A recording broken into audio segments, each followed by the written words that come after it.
so that we can share the discussion with on the platform with other people. So thank you very much for joining us this morning. Just a bit of general housekeeping to go through. Now, where is my, sorry for this. I'm just trying to find where my slides are now, which was, they were there, and of course they have now moved. So while we are waiting, if Emma's ready to go, perhaps she can also share with us a small Menti tool. Thank you very much, Emma.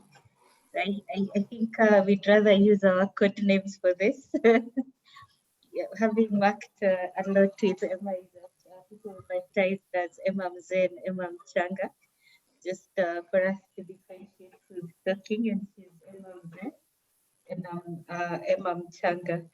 So recognizing that a few of us might be having microphone issues and such like, we would like to have a very interactive introduction session, and I'll share my screen in a minute. And what we would want you to do is to go to www.menti.com and then use the code as you can see on screen and type in your name, which city or town you're joining us from, and how is the weather out there today. So log on to www.menti.com and then type in your name, the city or town you're joining us from, and what the weather is like today there.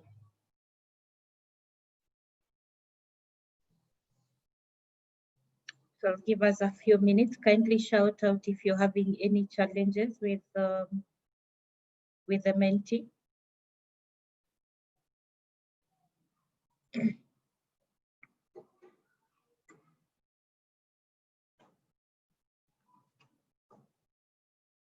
I hope silence means we are all good. That we are busy typing www.menti.com. It's all good. Yeah.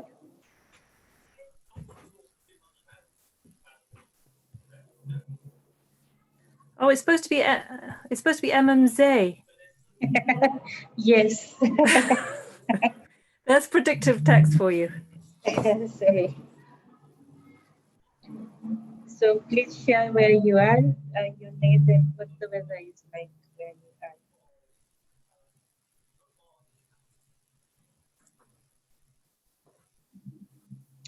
Welcome for those who have just joined us. So we are doing an interactive introductory session where you go to www.menti.com, type in the code 7534173, and tell us who you are, where you're joining us from, and how the weather is like.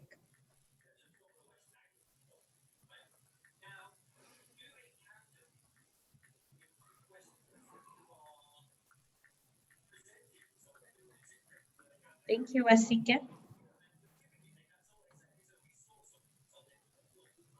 I hope the others are also typing in.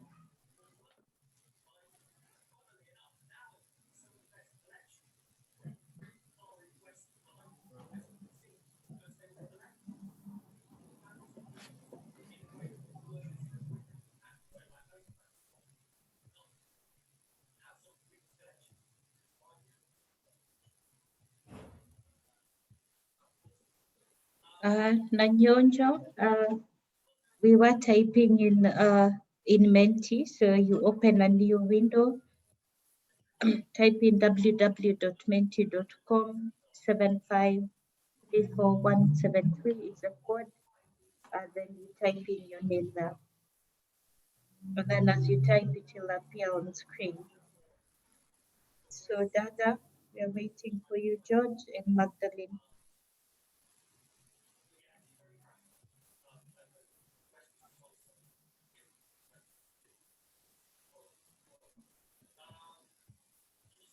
Magdalene and George, are you having some trouble with the Menti?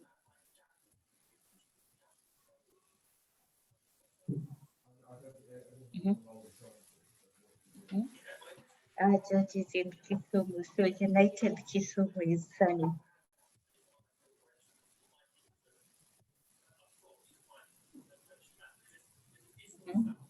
Dada is joining in from Nigeria, southwestern Nigeria. I think that is Akure, and he says the weather is sunny.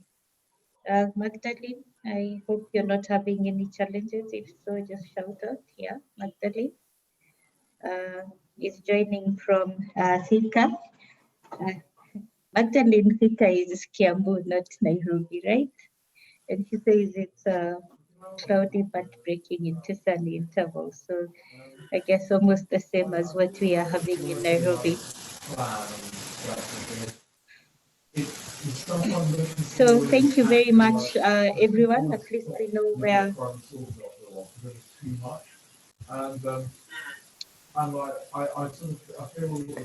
Thank you very much. Yes, let's find the slides for the main session, but we will be using Menti later on. That's why we wanted just to start you with using it. So I hope everybody is happy with that.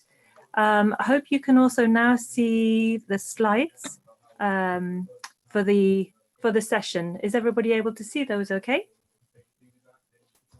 Okay, I'm assuming so. From my end. Yeah, great. Yeah.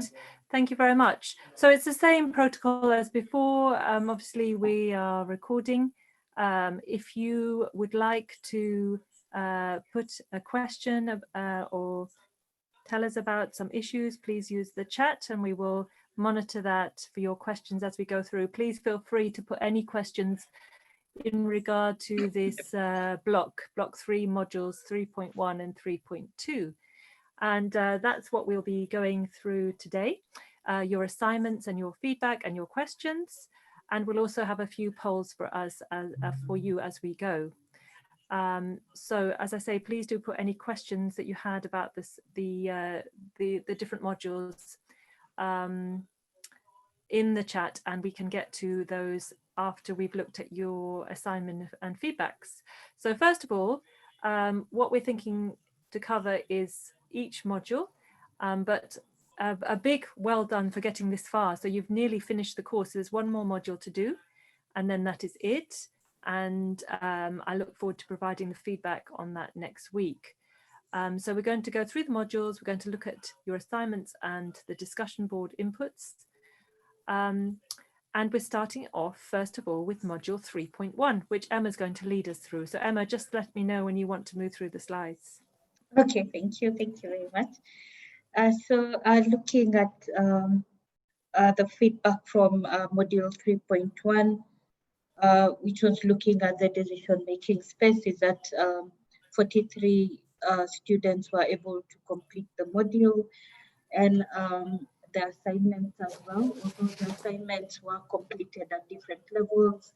For example, the questions around the problem tree, most of the people did the problem tree, but then did not have a look at the subsequent questions. But we're going to be very deliberate and look at that later on, what we really expected from the next two questions, especially the last one.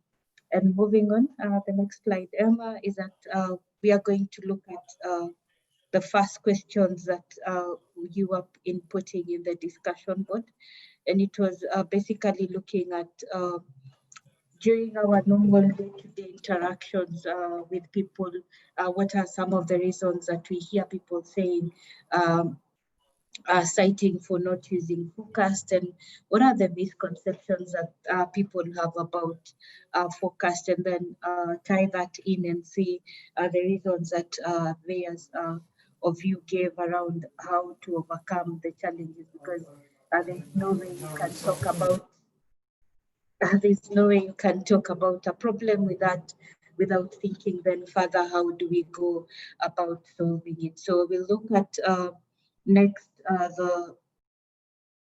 the answers that were coming on the discussion board from the various students. If we could move on to the next, Emma.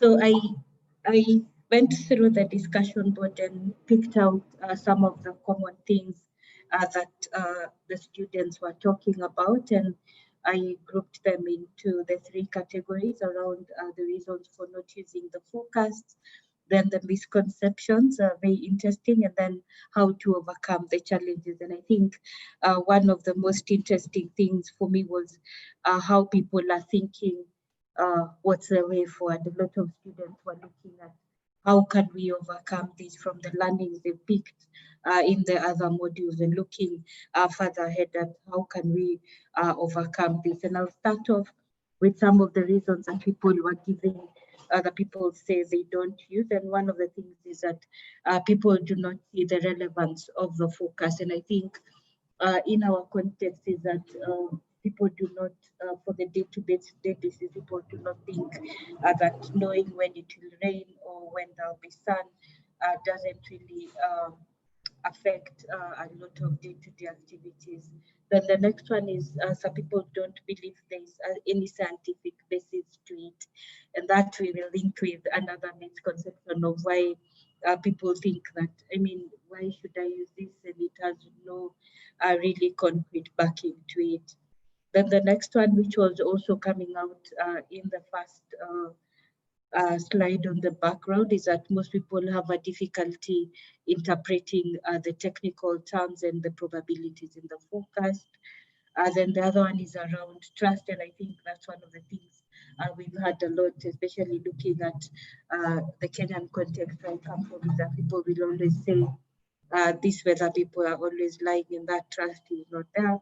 Then there's limited access to the information, and there's someone linked to the high poverty rates that people do not have the means to get the weather information. Then again, in our context is that most people believe or rely on traditional forecast. And I think 2 weeks ago I was having an interaction in the northern parts of Kenya.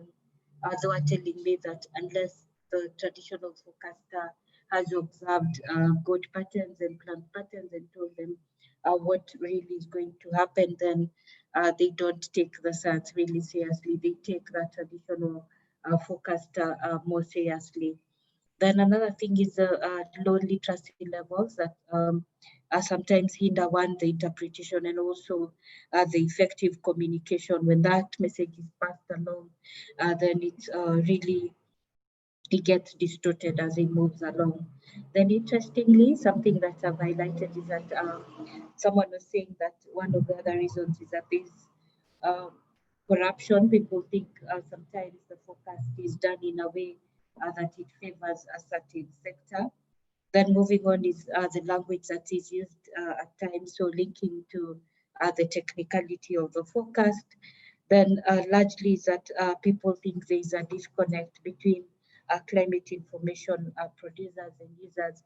We are not very coherent, we are not engaging quite a lot, so that disconnect makes the use of information quite hard. Welcome, Abdallah. Then in terms of misconception, what people cite at times is that one is that linking with the fact that we don't have scientific backing for the forecast. So they think we just look at the sky and say it's going to rain in the next couple of hours, or look at the sky and say the temperature is this much. Yeah. And someone was saying most of the times in local languages you hear people saying we are guessing the weather. So we do not have that capacity to be able to tell what's going to happen. It's just guesswork. Then for some people, it's a religious belief that they only believe it's only God who can determine what's going to happen next. And in some contexts, they believe if you're doing that, then you're competing with God. Then some people are not aware of the advances that have been made. For example, there are times you walk around in Kenya, and there's a very famous forecaster who used to be called Gwata Francis, and people will tell you, you people are just doing the same thing that used to be done by Gwata Francis back in the day. But they don't know that nowadays the advances that have been made in the forecast are actually better. There are people who believe that focus should be 100% accurate. If it doesn't turn out to be what it was predicted to be, then for them, that's not a product they can use. And linking that is some people think that then we should not have misses or false alarms. And that's interesting that someone brought the misses and false alarms because it's something that's picking traction, especially within the humanitarian space. Other people are thinking of anticipatory approaches where the information is used to make decision making. And one of the things that gives them the confidence is knowing the misses and the false alarms. How many times will they be acting in vain if the event is not forecasted, or the event is forecasted and it doesn't happen? There are people who assume the weather is fixed and do not understand how dynamic it is. That you'll hear people telling you that how come in Europe they're able to predict it more perfectly than we can do it in Kenya and or in East Africa or Africa at large. And what they don't understand is how dynamic the weather systems within the tropics can be. Then one other interesting thing is that people always say that forecasters, we always use technical jargon to hide the real meaning, or we use it to hide the fact that we do not have expertise. And you hear people once in a while saying this use of probabilities is just so that you don't say that you're wrong, so you can be able to defend it later. But then looking at what next then, how can we then be able to overcome these challenges and misconceptions? And one thing that was very common amongst the discussions was co-production, and people were recognizing that engaging between users and producers. Emma, if you could just go back, say thank you. So if we could just engage the users and producers could engage a lot more in the process, so to understand needs, and then with that co-develop solutions, and within the solutions also pick up what language will users understand more, and then within that we'll be able to build trust, because once you engage with someone more often, then you're able to build that trust that we said at the beginning was lacking. And that ties into number 2, where someone was saying more collaboration and interaction are needed to be able to overcome the misconceptions and the reasons that we saw in the beginning. Then the next one is, can we improve the models, the forecasting models, and hence improve the accuracy as a way of just improving the accuracy of the forecast? Then the next one was around training and sensitization. And this was another big theme in the discussions that people were saying, can we, one, educate people on the importance of the scientific focus, then not shun the traditional, but show them what's the advantage of one vis-a-vis the other, and also sensitize and train people on being able to understand and interpret the probabilistic focus.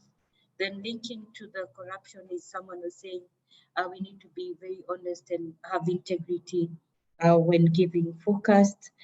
Then focus should be interpreted in different languages to overcome that access and also the understanding barrier.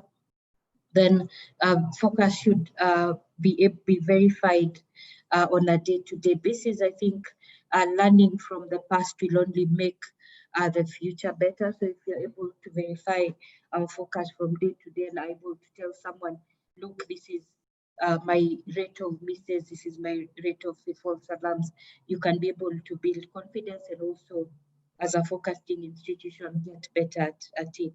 Then again, it's around dissemination, one, timely, and not only timely, but then using the appropriate and diverse channels so that it reaches even that a very last mile user in the community level. Then building user confidence, and I think that's also something that comes with the constant engagement, then the confidence in using and interpreting climate information is built over time. Then utilizing community channels, and this is very interesting that someone was saying that if you, for example, use local leaders in dissemination, then that will mean that then you're getting to more and more people. And lastly, as a way of overcoming the challenges, is to have that focus be downscaled to location specific. And again, I must say that looking at coming from the reasons to the misconception, I think from the discussions that I picked on the discussion board itself, really people were linking very well from the challenges to how that can be solved and how we can overcome all that. And it's a hope that as we move along in our engagements, if you're working for a med service, then these are the things that we start advocating for. Can we do this so that we build user confidence? Can we do this so that the information reaches out to more and more people? Then moving on and looking at the assignment that was at the end of the module. And there was a case study that was given from the Daraja project that has been operating in Kenya, and it gave a basic description of the project case study location, what's happening in Kibera, who's working in Kibera, what are the challenges of communicating with and climate information. And from that case study, then the students were supposed to one, fill a template of a problem tree, then identify key actors in flood risk management, as well as next go to a point where you identify how then can we collect information from different policies. And just to revisit the problem tree, because I think there was a small a challenge in understanding it. And a problem tree is a tool that's used a lot in project planning and implementation. And what it does, it just helps stakeholders and project implementers unpack a problem, yeah? And what it does is that you go through a series of whys to get to really the root cause of the problem, yeah?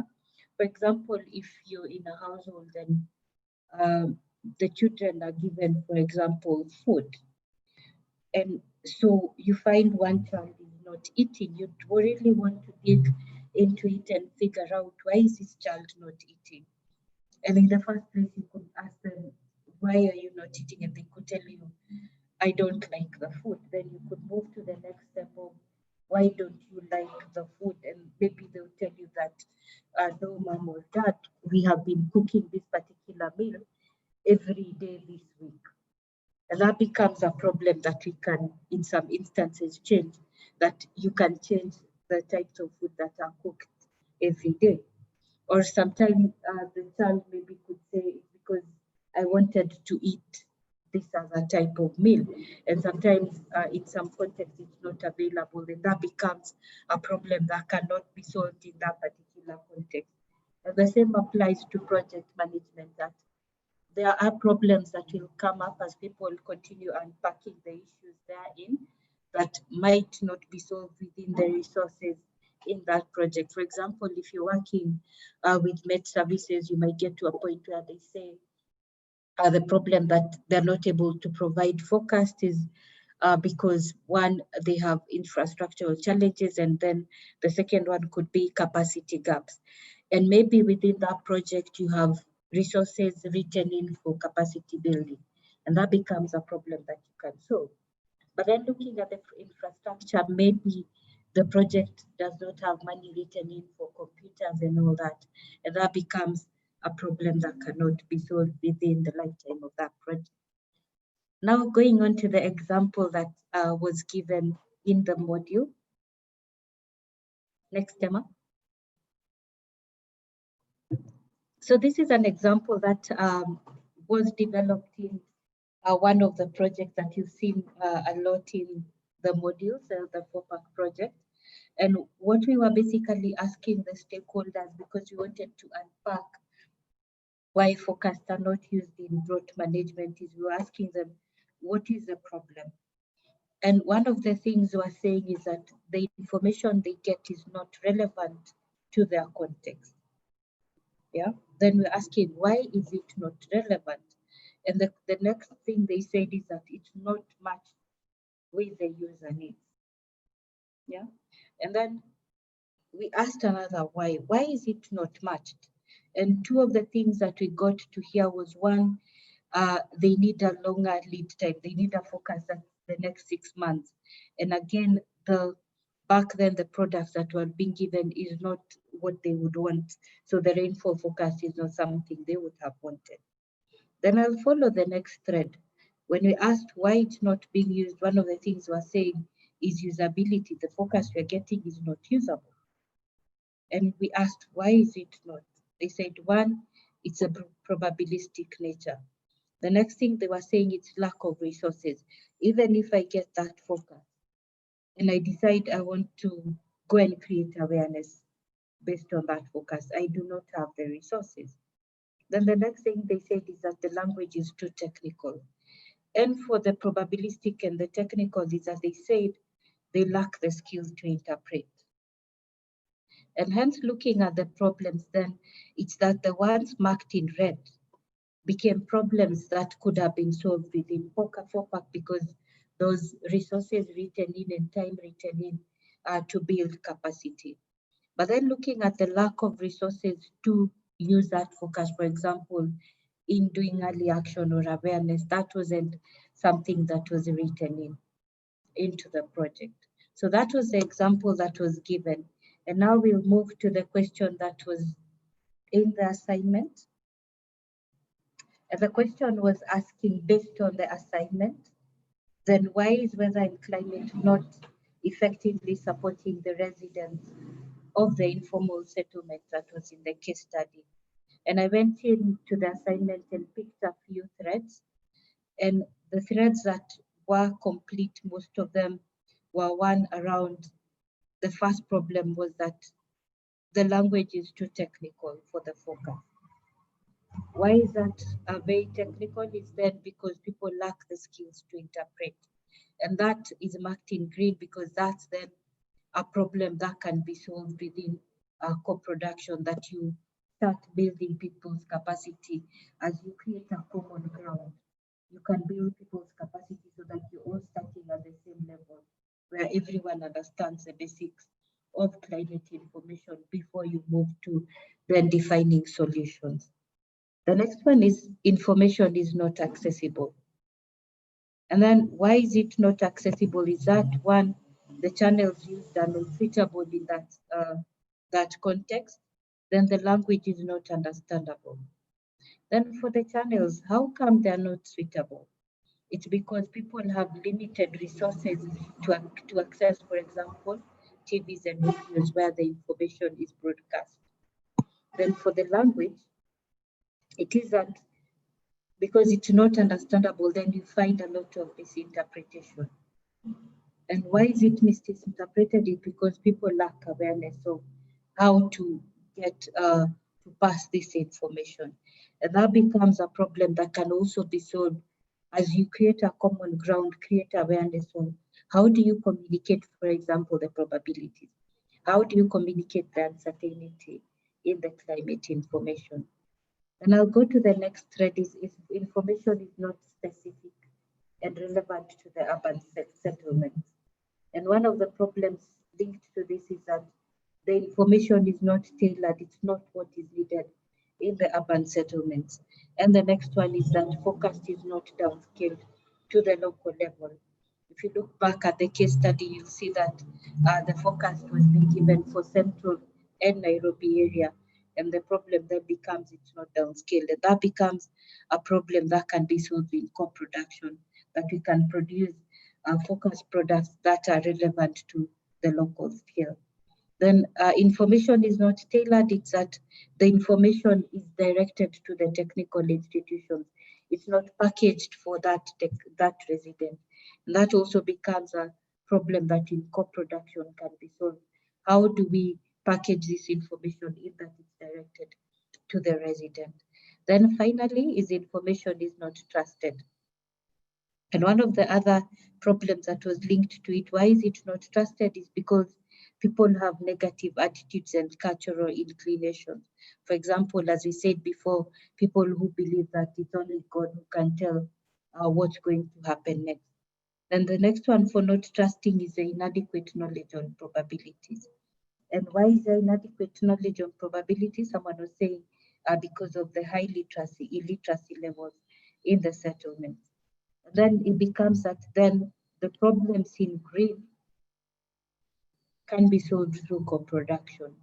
But then the other problems, if you look at the boxes in yellow, so the resources and the high level of illiteracy comes, those are not issues that really we can sort within co-production. And if Emma would allow me, having talked for the past 15 minutes, I would like us to do a small exercise just to see if we are still together. Emma, if you could allow me to share my screen. So I'll share my screen and we'll go back to Menti. And now that we've gone through the problem tree, I've tried to really unpack what we were looking for in the problem tree. I would want us to go back to Menti, so www.menti.com, and use the same code 7534173. And I would want us to type, now that we've unpacked the problem tree, do we think there are other problems that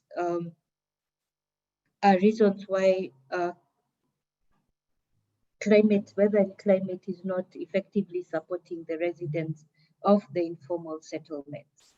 So go to www.menti and type any that comes to mind. If you remember that case study of Nairobi, of the informal settlements, around the resources, around the engagement with stakeholders, are there any other problems that come to mind? So I'll give us 3 minutes. If there are problems that come to mind, kindly go to www.menti and just type them in. So I'll give us 3 minutes. If there are none, then we'll progress after the 3 minutes.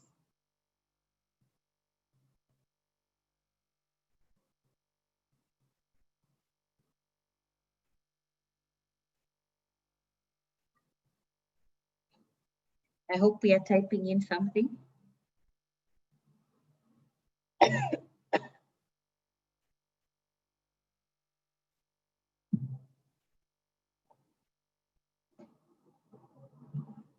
And someone says people do not always have time and resources to act on focus.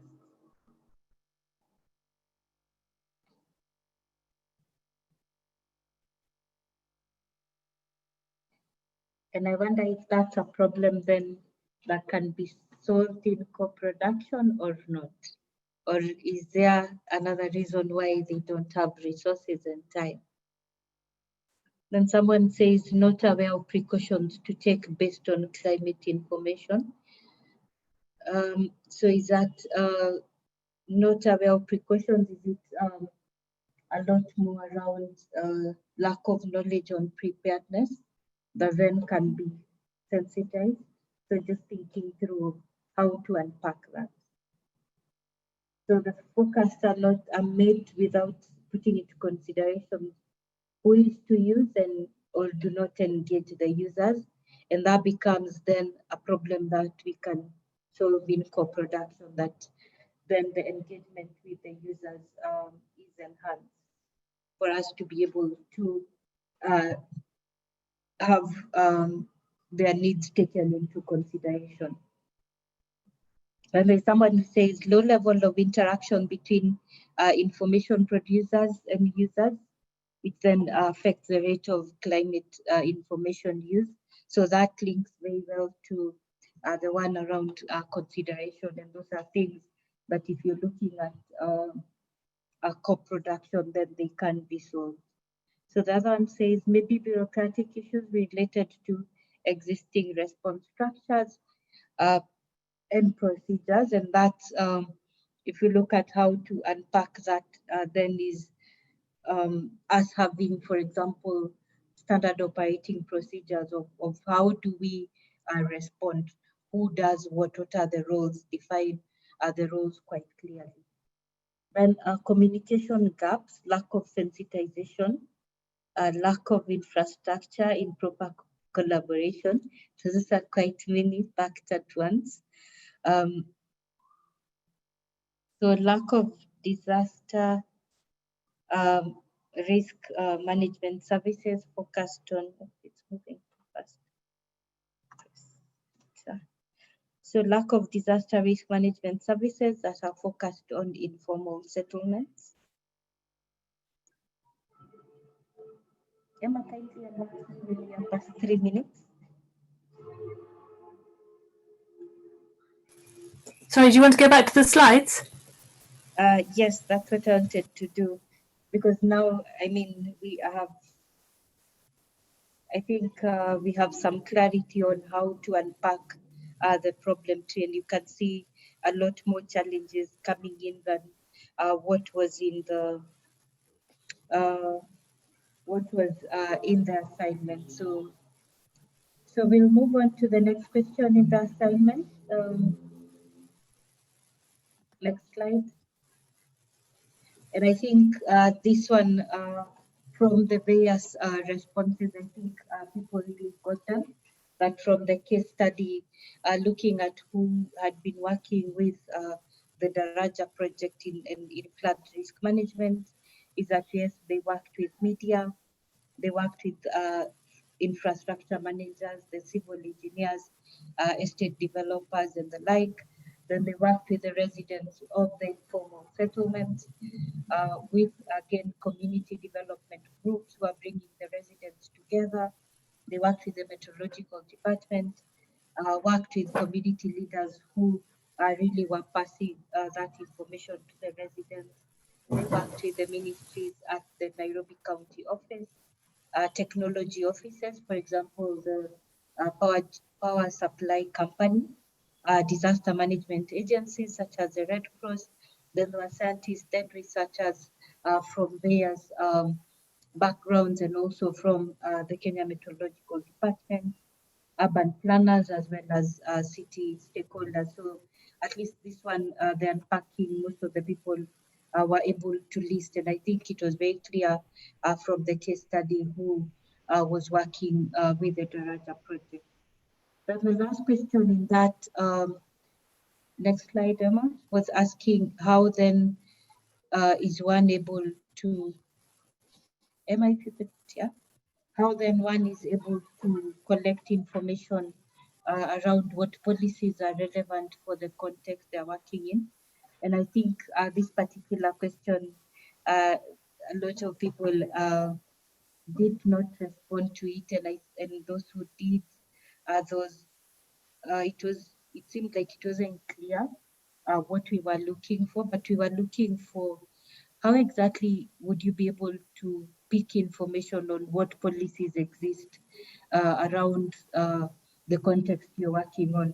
For example, if we went and started in working where George is in Kisumu City, how would we be able to know what policies are there, what interventions have been done in that particular city of Kisumu? And just to sum it up, is that how we learn this is, one, having key informant interviews. Yeah, you can pick some key stakeholders, key residents that you're able to interview, just to get a feel of what's happening within that particular context. Then the next one is doing desktop reviews, looking at policy documents that are held by, for example, the ministries, infrastructure managers, and other stakeholders. And someone went to the extent of listing a couple of them. So the acts, the policies that exist that look at planning, disaster management, and look at also climate change, as well as health and water, because those are also things that affect the context we were looking at, so the informal settlement. Then one is very specific, review policies that are related to informal settlement. One is at a bigger scale, and one narrows down really to the informal settlements. Then the next one is participatory approaches. So like you would have gone through um, the problem tree, and also the mapping with the stakeholders. That's also a way of doing it, that you have participatory approaches that with stakeholders that enable you to gather information on policies that exist. Then the other one is continuous interaction with the stakeholders. And I might say, I think in my engagement with people, it's through continuous engagement that you get to learn quite a bit more the context that you're working in. And I've seen this a lot. For example, when I work with Emma Mzee and her colleagues from the UK, so when we maintain that continuous engagement with them, then they're able to learn what really works in Kenya, what exists in terms of disaster management, be it floods, be it drought, which institutions handle what documents are out there. So that's also a very good way of being able to gather information on what really exists within the current context. And that's where we wind up the review for 3.1. If there are any questions, maybe we will take them at the end, Emma. Yeah, I think that would be good. But please do feel free to add your questions to the chat, and we can take them together at the end. So please do add them. Thank you very much, Emma Mchanga. So Mzee now, I carry on a bit. Mzee kidogo si sana, but I must say the technical hitches are my fault. So sorry for the skipping slides. So module 3.2 feedback, 33 people did this module, which is, not did this module, did the assignments for this module. And so thank you very much for all the feedback. And really there's two things to reflect on. There's the assignment, and then there was the first discussion board. I hope everybody can recall that we covered this participatory scenario planning methodology, which many of you might have experienced yourselves. In fact, it's been undertaken in quite a few countries now. And so there is a lot of experience about how useful it is. So it's a really good approach, but like everything, there are advantages and disadvantages to the participatory scenario planning, or PSP. And some of the very interesting points of view that people put about the advantages and disadvantages. I mean, I think everybody agrees that it's really good approach for bringing together different stakeholders and to develop sectoral advisories. So it's really good because it brings together expertise from across different sectors. And it's also really useful for forecasters, so they can get feedback on the products from the people who use them. And in fact, they can validate the forecasts. So if you are able to do PSP one season after another, you can get people's feedback about how accurate the seasonal forecast was. So it can be really good in a technical way as well. It's also a really useful forum where you're comparing the local and scientific knowledges, and you can build people's awareness of what probability means, which we'll come back to. So it's a great approach, but it does also require quite significant time and resources to run it, and that's definitely been a problem in the places where I've seen it undertaken. You know, people really enjoy it, but can you get the local or national government to support it beyond just a project basis? So it takes time. And some of the people that you might need to bring together in the participatory scenario planning, they might have other ongoing pressing work, so they can't take part in it. Even when you have agreed what the best advice is for each sector for a coming season, there might not be the budget and resources to really act on those advisories. So it's got pros and cons. It's very, people have really enjoyed it as a way of having an ongoing dialogue between meteorologists particularly and different users and ministries, sectors, but it does take resources. So then just going to the assignment that you had for module 3.2. So here you were looking at the 3 different approaches that were introduced in the module. So there was participatory scenario planning, there was also forecast-based preparedness options, and there was before the storm. I hope you can recall those. But as Emma mentioned, I mean, a lot of people did part of the exercise, but not many people did all 3 parts of it. And I think perhaps the assignment was too complex, and I'd welcome your feedback on whether you found it difficult to do. And apologies in advance if you can hear our dog, who's irritated by something outside. The 3 approaches were, you had to consider them against the principles, and then you had to identify some other approaches from either the co-production manual that was provided in a link in the initial block modules, or from a resource called Dialogues for Disaster Anticipation and Resilience. So you had to look in 2 other places to get other examples of co-production. And then the final one was thinking about co-production in situations such as we are in now, in fact, or where there's like restricted movement. So thinking about how you can do co-production in those kind of environments. So really building on current experience. So this was the table that everybody was asked to complete, and many people did the first part, looking at the different approaches at the top against the principles that were introduced in modules 1.1 to 1.3, but not so many people actually looked at how you can do co-production at distance. So when we're doing this, I think it's just worth taking a step back and thinking about what are we trying to do in this co-production work and initiatives. So what we're really trying to do is to get people to think about different ways of working.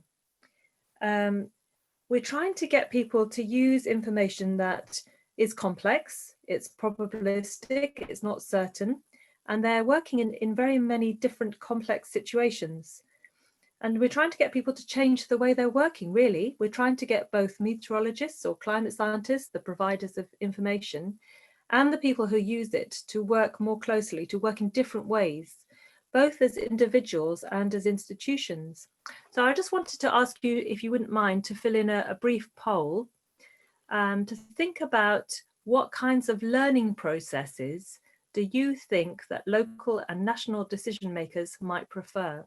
Because we are trying to get people to learn new ways of working. So I'm going to put a poll up, and if you can just indicate which you think is the most important, which do you think is the most preferable for decision makers of ways of learning? Is it reviewing technical materials? Is it live lectures? Is it watching a YouTube video? Is it practical demonstration? Using learning in their own work, or teaching others about the subject of focus? So I hope you can all see the poll. Please let me know if you can't see the poll, but if you can just indicate which you think is the best way to teach the kind of people that we're engaging with, decision makers and users.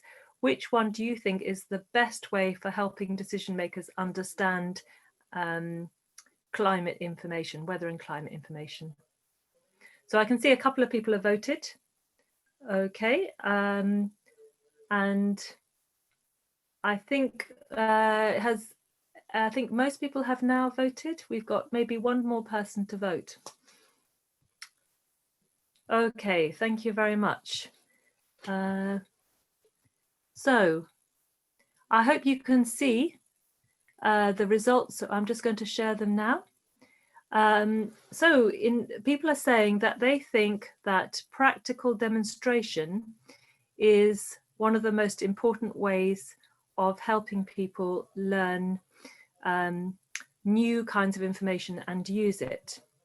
Okay, that's very interesting. And if we just have a look at from learning about learning, as it were, this is from a review of different kinds of student retention rates. So where students, and this is adult students, learn how they learn best. And as you have indicated, the practice doing or practical learning does allow people to retain much of the learning that you introduce. But even more important is teaching others about the learning that you have gained yourself. Whereas lectures, and I hope this isn't too much of a lecture, and reading technical materials, people do retain much less. So I think obviously the way that we've been trying to do this co-production training itself has tried to think about using some of the different ways that people learn. And of course, people also learn in very different ways depending on their own understanding and preferences for learning styles. And some people, myself, I learn much more by seeing pictures and so on than by hearing. Everybody's very different. So when we're trying to help people understand weather and climate information, we just need to bear in mind that they might be wanting to learn in many different ways, and particularly because they're adults and have often quite set views about particular issues, we need to really bring their experience to the learning rather than trying to say that we know the right way. So obviously with co-production, we're trying to bring out the experiences and the expertise and knowledge that everybody has. So I think it's really worth bearing that in mind in your own work in engaging with users. So going back to what the exercise was asking of us, we were thinking about these three approaches that were introduced before the storm, which is like a small scenario game, but you play it in small groups with decision makers and meteorologists. And then we have the participatory scenario planning, or PSP. And then we have the forecast-based preparedness options matrix. So in each of the cases of this, what do we mean by some of these principles? And I think it's worth just reviewing from the initial modules, what were we trying to say that these principles are about?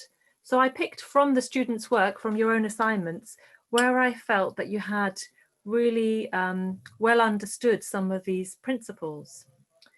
So the principle of conscious facilitation, some people just said it meant having a meeting. And actually, it is a lot more work than that. It's really having a structured framework for dialogue. So it's got to be a framework that allows people to feel comfortable, to discuss openly, to ask questions, to not feel like they're being stupid and that their knowledge counts and so on. And that it promotes knowledge and experience sharing, and that it generates new ideas. There's no point saying the same old things. And in fact, that's one problem that we had in the project that Emma Njanga and myself worked on, this forecast-based preparedness options matrix, was that often people were bringing the same kinds of activities to do for preparedness rather than thinking out of the box. So often when we're using weather and climate information, we're getting people to think in new ways, and we're allowing them to think about doing new things in new ways. And we have to really stimulate that kind of innovation. One thing about conscious facilitation also is that we're trying to get some kind of consensus. There can be discussion and disagreement, but in the end, we're trying to reach agreement about how we can best use some of the forecast information. Then in terms of this principle about value add for all. So people had different views here about value add for all. And a lot of the responses were more about how we can make better forecasts. But it isn't really about that, because of course it's very important to have forecasts that are better and more suited to people. But what we're thinking about in terms of co-production is making sure that when we are asking people to take part in something together, like in this, in this live review, we're trying to make sure that it's worth everybody's time to take part in the initiative. So hopefully you're finding this discussion useful. We certainly are finding it useful, because we want to get your feedback about whether the modules were helpful, how we can improve them, what else needs to be added, where it wasn't clear, and so on. So by coming together today, we're assuming that we all get something out of it. So there's got to be benefits for everybody. So when we're thinking about these different approaches, again, some of the feedback from students was really interesting. So there was, in terms of before the storm, that the participants got benefits from it. They were happy that they could develop advisories on what to do with the forecasts, and then the providers were also getting a better understanding of the decision-making context where their forecasts were being used. So in each case, we're thinking about how we make sure when we have a forum of co-production, when we bring people together, what is it that everybody gets out of it? And it's worth thinking about it even as you're planning the meeting. What does everybody get out of it? So there can be very many different things, and it doesn't matter if they're different. So, for example, the meteorologists might want to get some feedback on whether their forecasts were good, whether the language was good, whether they were seen as accurate. But that doesn't matter if that aim or need is completely different to what the participants want, as long as everybody gets something out of it. So that's value add for all. Now, this principle about transparency of forecast accuracy and certainty. This one, I think, really needs a lot of attention, because this is where many of you as meteorologists and working in climate research, it's really, really key, as Emma mentioned as well earlier on, about forecast skill and probability, and the need for decision makers to understand what these mean, forecast skill and probability, and how they can use them. But as important, obviously, is the fact that the information on forecast skill and probability is included in the forecast. Because unless it's in the forecast, and unless we build people's understanding about how you can use it, it's going to be very hard for people to judge whether it is worthwhile using the information or not. How are we going to support forecast-based action? How are we going to support people to use the forecast unless they know how good it is? It's like asking people to take a medicine, maybe take the new coronavirus jab injection without knowing how good it is. If I know it's really good, I'll take it. If I know it's not that great and it's got lots of side effects, I might think about it. I'm not wanting to be an anti-vaxxer, but you know what I mean. So again, I'm just going to ask you to do a brief poll here. And the poll is going to be asking you about, in your country where you're working, does your National Meteorological Agency currently include information on forecast probability and information on forecast skill? So in the general forecast products that they produce, do they provide this kind of information? So I'll just launch the poll. And if I could ask you to complete the poll, just so we get a sense of, amongst the participants in this forum today, if you could indicate whether you know whether your National Meteorological Agency currently include forecast probabilities. Do they do that? Yes, it's always included. No, they're never included, or sometimes they're explained by different concepts. So hoping everybody can see that and they are able to vote. Please let me know if there's any difficulties in that. Then there's a second poll question. In the forecast products that your National Meteorological Agency provides, is the information on forecast skill provided? So if you can indicate whether that's yes or no, or sometimes, just to get a sense of where we are amongst the people taking part today. So I see that 3 people have voted. Is anybody else, please, if they could vote, if they have an understanding of the forecast products in their country? That's great. We've got 6 people having voted. I think there's a couple more people, if you wouldn't mind voting. Great. Just a couple more to go. And we have 2 more people, I think, to vote. And maybe just one final person, if they can indicate their preference.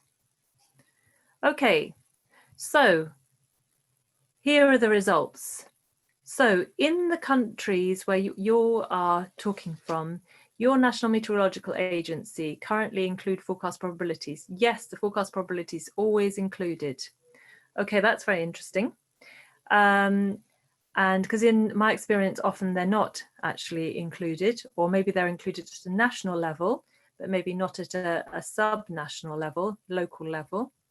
And then in the forecast products, does your National Meteorological Agency currently include information on forecast skill? Yes, they always include information on forecast skill. Okay, that is 4 of the participants today say that. Oh, sorry, are you seeing that? I'm just going to show you the results.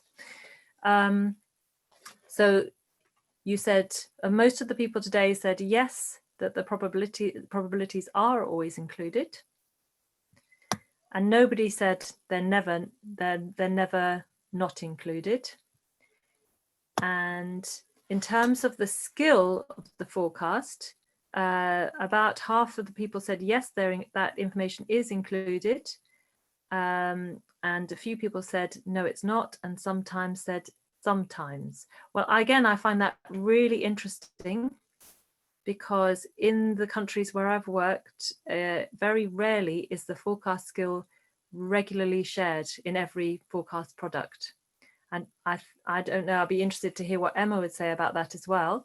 But rarely is the skill of the forecast just commonly shared with decision makers for various reasons. I mean, maybe people think that decision makers don't really understand what the forecast skill means because it's quite a complicated concept. Anyway, thank you very much for that, for taking part in that. That's very interesting. And just moving on finally to module 3.2, the last part of the assignment, which was this question about, okay, so we have situations like now where there's restricted movement. How are you best able to support co-production? Because it is really difficult.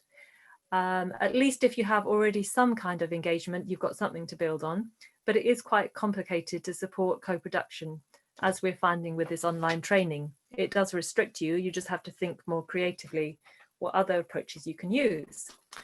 So you can use online video like this Zoom, but we can see ourselves that can be quite limited. I mean, it's good, but it's not as good as face-to-face. And you can share documents and case studies. Videos, really good. I think people do like videos, find it quite engaging. Case studies, at least you make something more real to people locally. You can get people to take part in things like participatory scenario planning from where they are. Yeah, I think that was a really good suggestion from one of the students. So you could have a PSP, but you could have it remotely amongst small groups and just join them up by Zoom perhaps. And you can use phone. That is quite complicated to use phone to explain to decision makers the weather and climate information. So you would have to assume that they had some basic understanding of what the forecast was to try and explain, for example, probability and skill on a telephone would be really, I think, quite difficult. I thought one key area that one of the students mentioned in the assignment was that it's all great having these Zooms and videos and all these kind of new technologies that we can benefit from, but we can't assume that necessarily the people that we're trying to reach, either that they have the new technology, so that they have the equipment, for example, or they have the resource, the airtime, to join on that resource. And that has been a problem that I think wasn't properly addressed, in fact, in this training. The degree to which, obviously, it does restrict people if they don't have good access to the internet at all times. So we can't, there's all these amazing technologies, but we can't assume that people either have access to them, or have the resources to use them. So there's a lot of things to think about. There's lots of opportunities, but it can be quite difficult, this working in situations of restricted movement. Okay, so I'll pause there to see if anybody has any questions. As we're a small group, you know, you can also unmute and feel free to raise your questions. I think we're particularly interested about your views on the assignments, which I think in both cases, some people found difficult and whether they were too complicated. But I welcome your comments more broadly if you have questions or issues you wanted to raise here.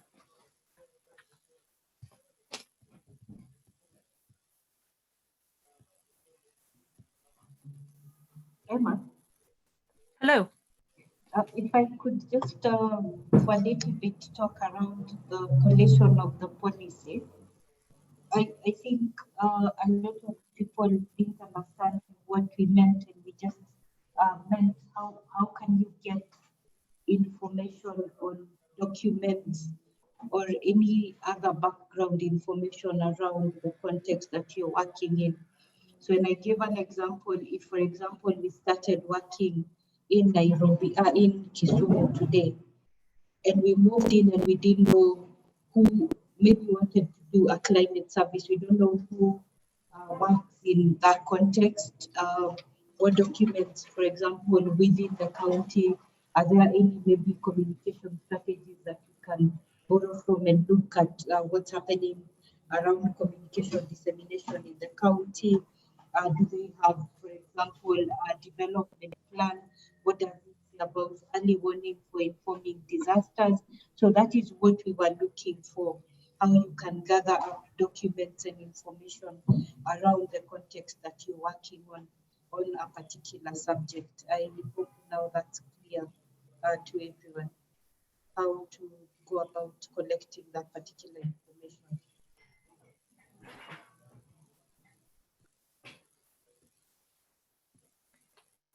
Very good. Have anybody got any questions on that one? I'm going to stop sharing the slides because actually I can't follow if there's any chat. So for some reason it's not coming up. So I can't see if there's any hands raised or questions in the chat. I'm just going to stop sharing the slides. There's one question from Nanyondo. She's saying he didn't get well the explanation of focus skill being included in the focus. And I think I echo what you were saying.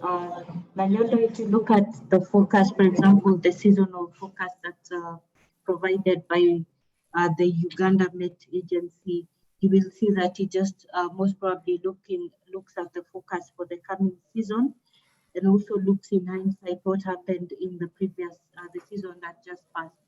But then we don't get to tell you of all the multiple ways that we've forecasted, of all the 20 or 30 seasons we've forecasted. We have gotten it right 20 out of 30% of the time. We've missed the forecast maybe 5 times out of 20, and we've had misses 5 out of 20. That information is not really provided in the forecasts that are produced by the Met agencies. But then when we start talking to practitioners, especially those who are thinking of anticipatory risk management, be it in early warning, early action, or focus-based action, they will tell you that then that information around the mistakes, the hit and false alarms becomes very useful. And I think the example I give, although I'll use it cautiously, is that, for example, people who go bet for football, they're always looking for that one person who knows information around the teams and has been betting long enough for them to get that information. And it's almost the same with a forecast. For you to be able to build trust and start using that forecast consistently, you need to know how many times it's been wrong, how many times it's missed, and how many times it's given a false alarm. So I hope that's clear now. Thanks. That's very good. I mean, thank you very much for clarifying that, Emma Mchanga. I also think that this was covered a lot in the last module 2.4 that Dave ran. And so it's really thinking about the issues that he raised there. From my own experience as not being a meteorologist or a climate scientist, from the forecasts that I see in most countries, I don't think I've ever seen it clearly explained how accurate the forecast was. I've seen the probability in seasonal forecasts, but I don't think I've seen much beyond that, beyond words like likely or maybe, and that's about all. But this is just me from a kind of a decision maker perspective. I'm also just seeing that there's a lot of points here about that are really helpful, which I'm going to pass on to Louisa, about the fact that the modules, one of the module wasn't downloadable. One of the modules were not downloadable. So I will raise that with Louisa. I'm not sure of the issue there because I thought they were. And the discussion boards. So I will raise with her why it is that the discussion boards are also having some difficulties. If I understand right, you can't upload them.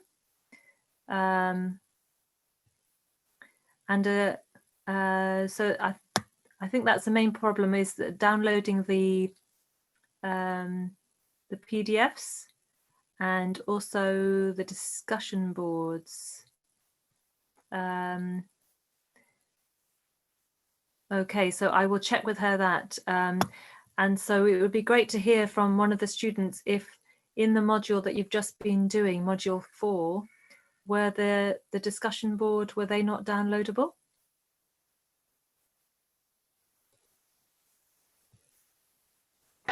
Actually, they are not downloadable. Okay, that's great. Thank you for raising that. I will check with her. Thank you very much. These are exactly the kinds of feedback we really need to make sure it's working okay. And a comment here from Drake. Most forecasts will not actually provide the skill clearly. Okay, so that's your impression. Is that, where is that coming from? Which country are we talking about here? I don't know if you want to unmute yourself, Drake, to say. Uganda. Okay, I think you said Uganda. So, I mean, I would say that's the same from my experience working in Kenya and Senegal, that you don't get the forecast skill. But even if you did give it, I'm not sure that people would know exactly what you meant. It's not an easy concept.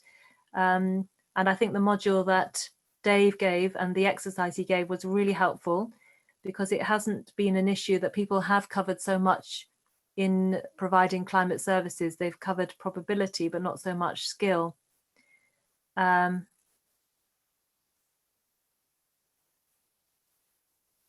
Okay, so there's a useful comment here from Drake that the discussion boards are popping up and people are creating their own. Well, there we go. So that should be interesting, because we've got to review next week. So let's see what happens there. Thank you very much, Lester, for your comments. Are there any other questions? I mean, I would be interested to know if how people found the assignments, and maybe we'll get feedback on that within the poll, which I want to just run briefly before we close. But any other general comments about the modules, or what was clear, what was not clear? I think for myself, I would like to further develop the assignment for module 3.2, because I don't know that people were able to access the resources that we referred them to. So it was fine when you were just reviewing the approaches that were in the module, but then when we asked people to draw on other sources of knowledge, they didn't necessarily look to the co-production manual or the other sources. So I don't know if people experience difficulties there in referring to some of those other resources, or maybe people just didn't have time.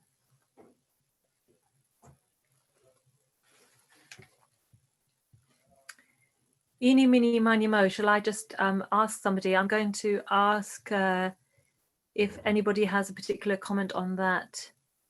Nanonjo, Magdalene, I wonder if you had a comment on the assignments.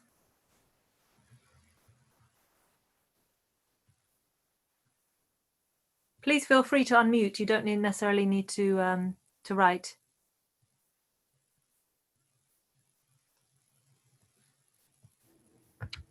Actually, I didn't have any complaint. Like I already understood it. Okay, that's great. Very good. So I think maybe some people didn't have so much time, or there was an issue with internet maybe in accessing the information. Okay then, if unless there's any other comments, I would really like to gather your feedback from some polls, some final polls before we finish. And I'll put those up now. It's just in general, we're trying to monitor across each module. Before I put those up, just to say also that next week is the final live review. And tomorrow's the deadline for submitting the assignments for module 4. So that there's the submission of the assignments tomorrow, last round. Then next week is the final live review. And then there's an evaluation questionnaire that we will be asking everybody to complete, after which you get your course certificate. And we really would value your completion of the evaluation questionnaire, because as I say, this is intended as a training that we can further develop. If people think it's worthwhile, if people think it's useful, we'd like to really further it and try and as much as possible integrate it as something, as a core part of meteorological training. But we have to know whether it's useful and how it needs to be further developed for that. So we really appreciate your feedback. So I'm just going to load up the final questions, which are the same as in the other modules, just to get a feedback on the assignments and how long they took, if you wouldn't mind completing. And I'd like to thank very much Emma Changa also for providing feedback on module 3.1. So if I can ask everybody to vote in the polling. Thank you.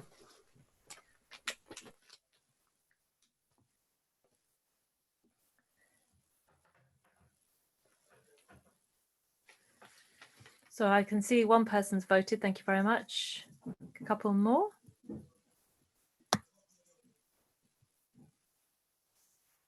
That's good. So far we're getting good feedback. A few more to vote, I think, if you don't mind.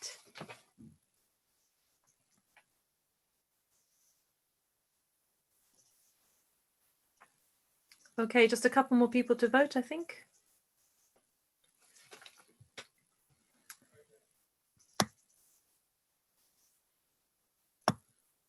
Okay, I think that's it. Unless anybody has any final questions, thank you very much for taking part today.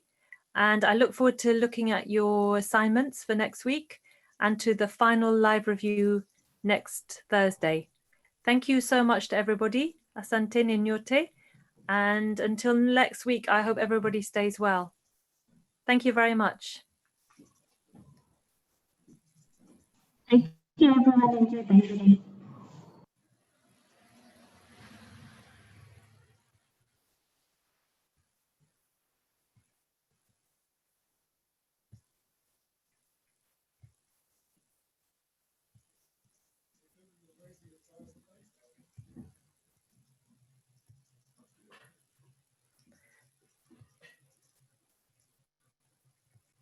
So I'm just sharing the results if anybody's interested to see how other people found the modules, but we will compile all the feedback in a final review of the training. Thank you very much to everybody. Have a good day, have a good week, and see you next week. Bye-bye. Bye. Bye. Bye.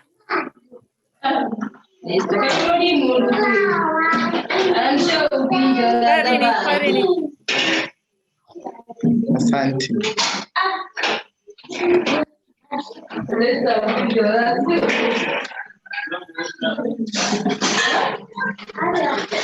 Baroramba.